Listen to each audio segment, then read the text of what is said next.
My sister's fiancé sat in my dying mother's living room, looked her straight in the eye, and asked for $800,000.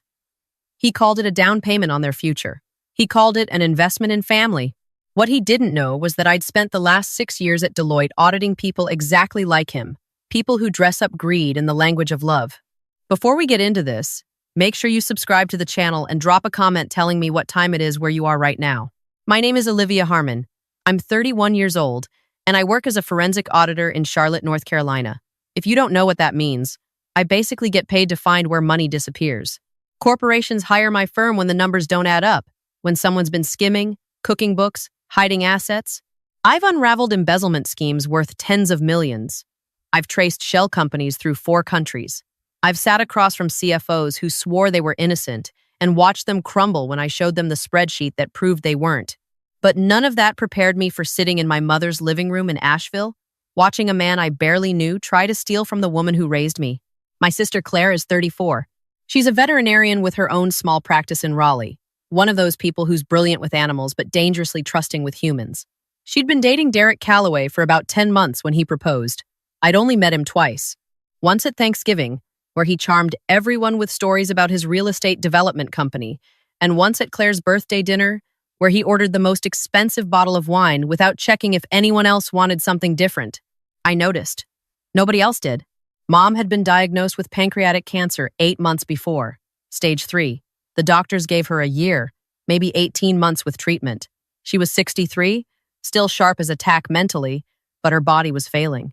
She'd moved from her house to a smaller condo in Asheville, closer to her oncologist, and she'd started getting her affairs in order. That's when Derek smelled opportunity. The Saturday it happened, I'd driven up from Charlotte for my weekly visit. Claire and Derek were already there when I arrived. Mom was in her recliner, wrapped in the blue quilt Dad had given her before he passed, looking smaller than the last time I'd seen her. But her eyes were bright. She'd made sweet tea, even though her hands shook pouring it. Claire was glowing. She kept touching her engagement ring, a rock that looked way too big for a small-town vet's salary. Derek sat on the couch like he owned the place, one arm stretched across the back, legs spread wide, taking up space the way certain men do when they want you to know they're in charge. "Mom," Derek said, leaning forward with a smile that probably worked on most people, "Claire and I have been talking about our future, and we want to share something exciting with you." My mother smiled. She adored Claire, would have done anything for her. "We found our dream home," Derek continued. "It's a property in the Biltmore Park area. 5 bedrooms, 3 acres, mountain views. It's going to be perfect for us to start a family. And the price is, well, it's competitive for the area, $1.2 million. I set my sweet tea down. "Now, I've been working with my investors," Derek said, pulling out his phone to show photos of a gorgeous mountain estate, "and I can cover $400,000 from my development projects. But for the remaining $800,000, we were hoping," and I looked at Claire, whose face had gone red, "that you might consider helping us as an investment in your grandchildren's future." There it was, $800,000 from a woman with cancer. I watched my mother's face. She didn't flinch, didn't gasp. She just looked at Claire.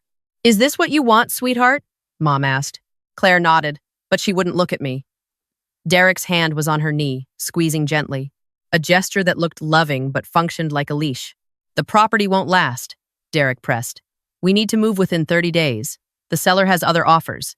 I know this seems like a lot, Margaret, but your estate," and he actually said this, "your estate would be well served by having the money go to something tangible rather than sitting in accounts. Your estate." He was already talking about my mother's money like she was gone.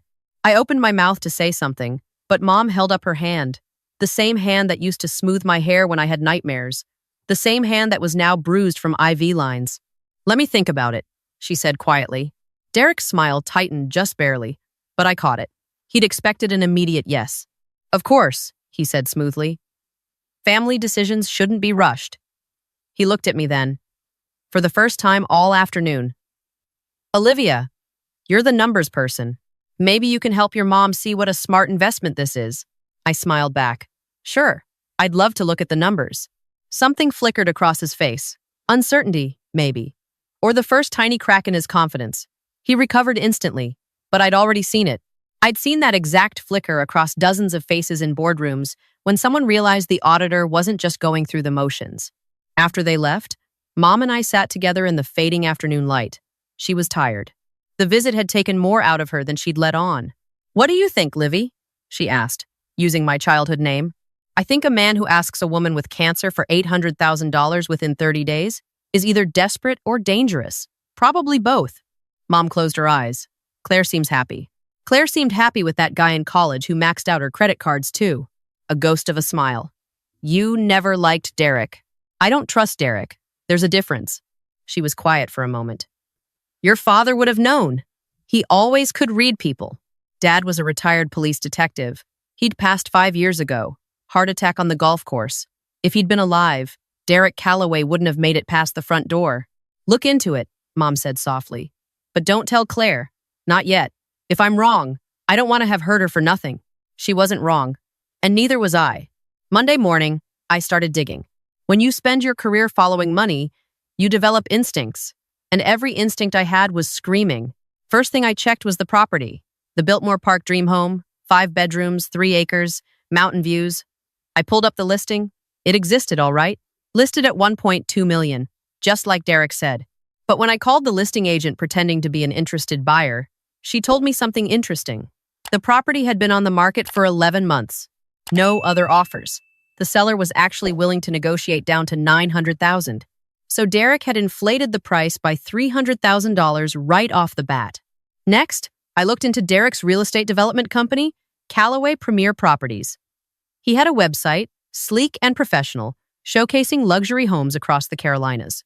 But when I searched for actual transaction records through the county assessor's offices, I found exactly 2 deals in 3 years. Both were small residential flips, neither exceeding $200,000. His company had a net profit last year of $31,000.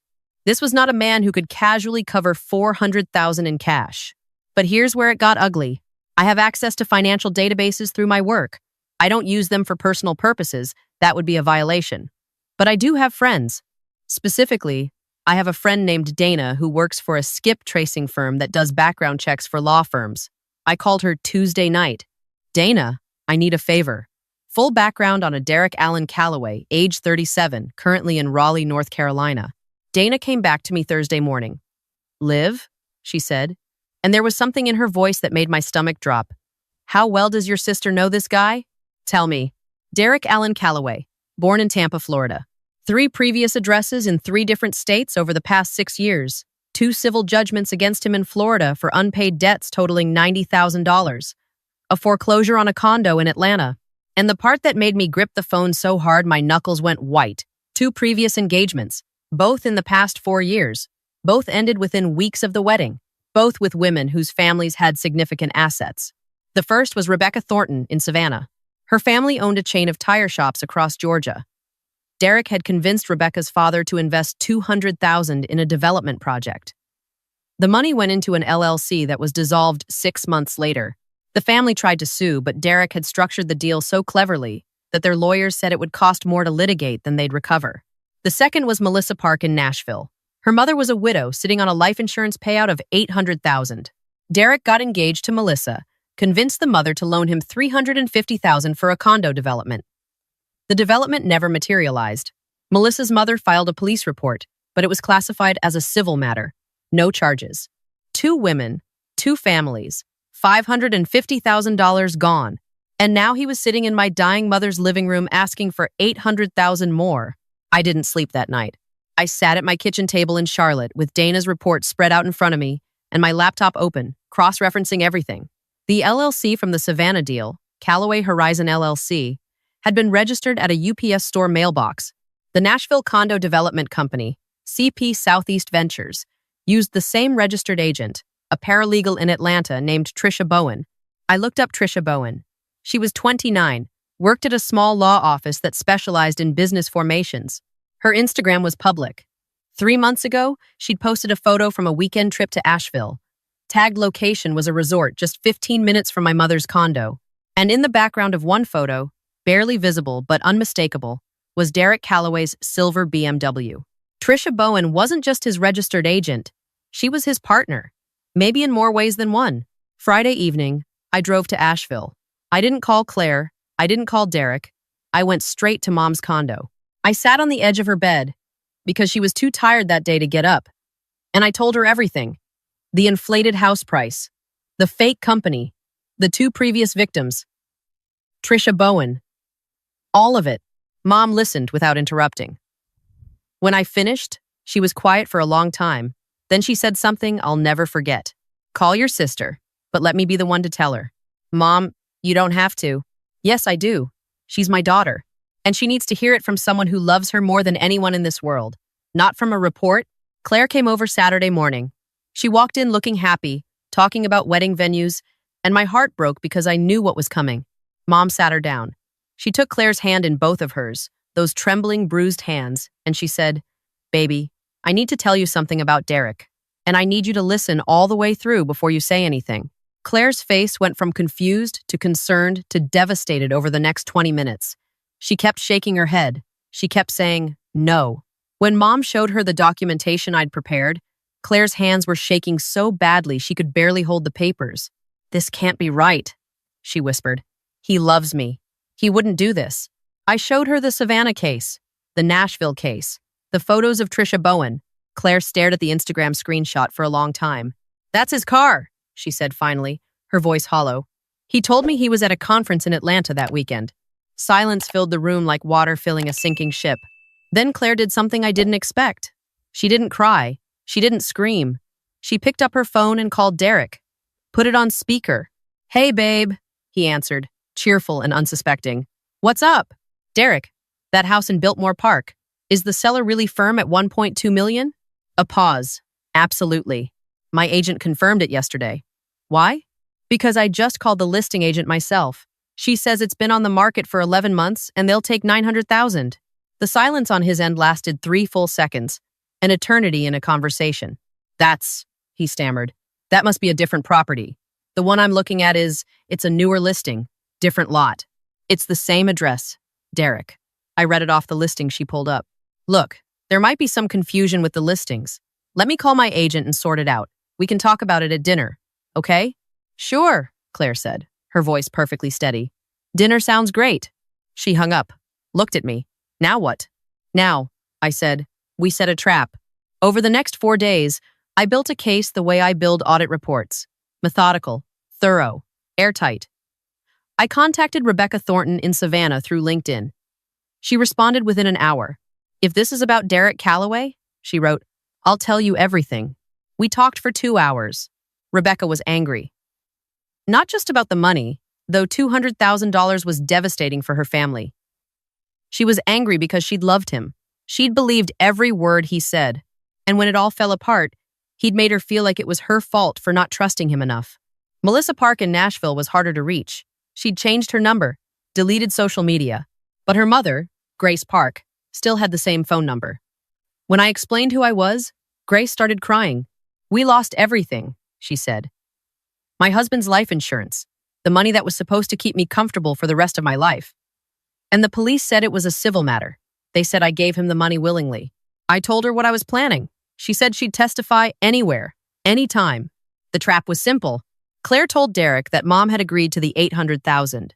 She said the only condition was that Mom's attorney needed to review the purchase paperwork first. "Standard due diligence," she said, using a phrase I'd coached her on. "Mom's financial advisor requires it before releasing funds from her trust." Derek agreed immediately. "Of course," he said. "Transparency is important. I'll have everything ready by Wednesday." Wednesday arrived. Derek walked into my mother's condo carrying a leather folder full of documents. He'd dressed up. Navy blazer, pressed khaki pants. He looked like the kind of man you'd trust with your retirement. Mom was in her recliner. Claire sat beside her. And I was at the dining table with my laptop open and a stack of files that Derek couldn't see from the living room. But there was one more person Derek didn't expect. "This is Alan Prescott," Claire said, gesturing to a man in a gray suit sitting in Dad's old armchair. "He's Mom's estate attorney. He'll be reviewing everything today." Alan wasn't actually an estate attorney. He was a prosecutor in the Buncombe County DA's office, a friend of a friend who'd been very interested when I'd shared my findings with him 2 days earlier. He was there in an unofficial capacity, but Derek didn't know that. Derek's smile stayed in place, but his eyes went flat for just a second. The folder in his hands tightened. "Great," he said, recovering. "Always good to have professional eyes on things." He spread his documents across the coffee table. Purchase agreement, loan pre-approval letter, property appraisal, projected renovation costs. Everything looked legitimate at first glance. I stood up and walked over. Mind if I take a look? I asked. Since I do this for a living. Derek's jaw tightened, but he gestured at the papers. Be my guest. I picked up the purchase agreement first. The buyer was listed as CP Mountain Ventures LLC, not Derek Calloway personally, not Claire Harmon. An LLC. Interesting, I said. The property would be in the LLC's name, not Claire's? It's standard practice in real estate investment, Derek said quickly. Liability protection. I know what LLCs are for, I said. I audit them. I picked up another document, and this pre-approval letter from First Heritage Lending. I called them this morning. They don't have a loan application under your name or this LLC's name. They've actually never heard of CP Mountain Ventures. The room went dead silent. Derek's face didn't change immediately. He was good, I'll give him that. Better than most people I've sat across from in conference rooms. But the blood was draining from his cheeks. There must be a miscommunication, he said. My broker handles the banking relationships. I can have him call them directly. Your broker, I said, opening my laptop and turning it to face him. Would that be Trisha Bowen? The same Trisha Bowen who served as registered agent for Callaway Horizon LLC in Savannah and CP Southeast Ventures in Nashville? Derek stood up. I don't know what you're implying, Olivia, but this is completely out of line. Claire, are you going to let your sister interrogate me like I'm some kind of criminal? Claire looked at him, and for the first time, her composure cracked. Not with sadness, with fury. Sit down, Derek. He didn't sit. He looked at the door. You might want to hear the rest, Alan said calmly from the armchair. Before you make any decisions about leaving. I pulled up the next document on my screen. Derek, in the past 4 years, you've been engaged to Rebecca Thornton in Savannah and Melissa Park in Nashville. Both engagements ended after significant financial transfers to companies you controlled. Rebecca's family lost $200,000. Melissa's mother lost $350,000. The total documented losses from your activities exceed $500,000. Derek's mouth opened. Nothing came out. I continued. CP Mountain Ventures LLC was registered 3 weeks after you started dating my sister. The registered agent is Trisha Bowen. Same as your previous entities. The LLC's bank account, opened at a credit union in Hendersonville, has received exactly one deposit so far, $15,000 from Claire's personal checking account, which she transferred because you told her it was for earnest money on the house. Claire made a small sound beside Mom. That $15,000, I said, was transferred the same day to a personal account belonging to Trisha Bowen. Not to any real estate transaction, not to any vendor, straight to your partner. Derek's composure finally shattered. You had no right to look into my finances. This is illegal. This is a violation of my privacy. Actually, Alan said, standing up, financial records associated with LLCs are a matter of public record in North Carolina, and bank records obtained through proper legal channels are admissible as evidence. He reached into his jacket and pulled out a business card. I'm not actually an estate attorney, Mr. Calloway. I'm an assistant district attorney for Buncombe County. And as of yesterday afternoon, your activities are the subject of an active criminal investigation. The color left Derek's face like someone had pulled a plug. You should also know, Alan continued, that we've been in contact with authorities in Savannah and Nashville. Both Rebecca Thornton and Melissa Park's mother have agreed to cooperate fully. When you add the pattern of behavior across 3 states, this becomes a federal matter. Wire fraud. Interstate criminal enterprise. Derek looked at Claire one last time. His mask was completely gone. What was underneath wasn't anger or defiance. It was the blank, cornered look of an animal that realizes the cage has closed. Claire, he said, his voice cracking. You have to believe me. I love you.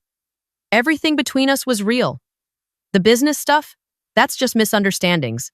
Let me explain. My sister stood up. She walked to the door and opened it. Get out of my mother's house, she said. He left. No dramatics, no threats, no final performance. Just a man in a navy blazer, walking quickly to his car, fumbling with his keys, and driving away. Mom reached for Claire's hand when she came back to the couch.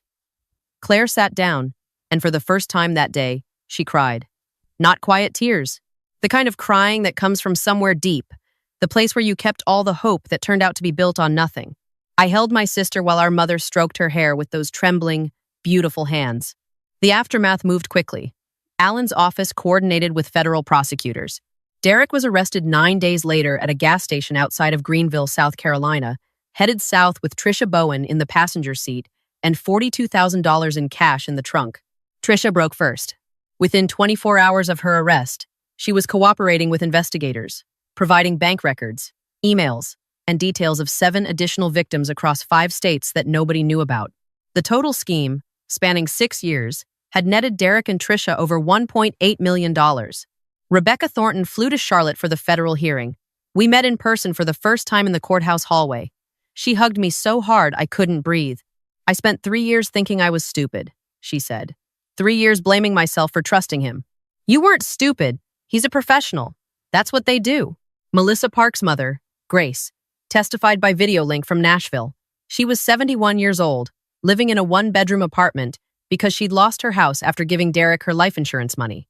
When she described what happened, how Derek had sat at her kitchen table and called her Mom, how he'd promised to take care of Melissa forever, the judge's face hardened into stone. Derek pleaded guilty to 12 counts of wire fraud and 1 count of operating a continuing criminal enterprise. The sentence was 14 years in federal prison. Trisha received 6 years as part of her cooperation agreement. The restitution order totaled $1.8 million. Everyone knew they'd never collect most of it, but the money wasn't the point anymore. The point was that Derek Calloway would spend the next 14 years in a cell instead of sitting in someone's living room, wearing a nice blazer, asking a dying woman for money she'd spent a lifetime earning. Claire took it hard. Not just the breakup, but the realization that 10 months of her life had been a performance. She called me one night, 3 weeks after the sentencing, voice thin and tired. "Do you think any of it was real?" she asked. "Even a little bit?" I thought about it honestly before answering. "I think he knew exactly what he was doing from the moment he met you. But I also think that says everything about him and nothing about you." She was quiet for a while. Mom asked about him today. She forgot he was gone. Mom's memory had started slipping. The cancer was advancing. Some days she remembered everything. Other days, she'd ask where Dad was or whether Claire's wedding was still in June. I drove to Asheville that weekend.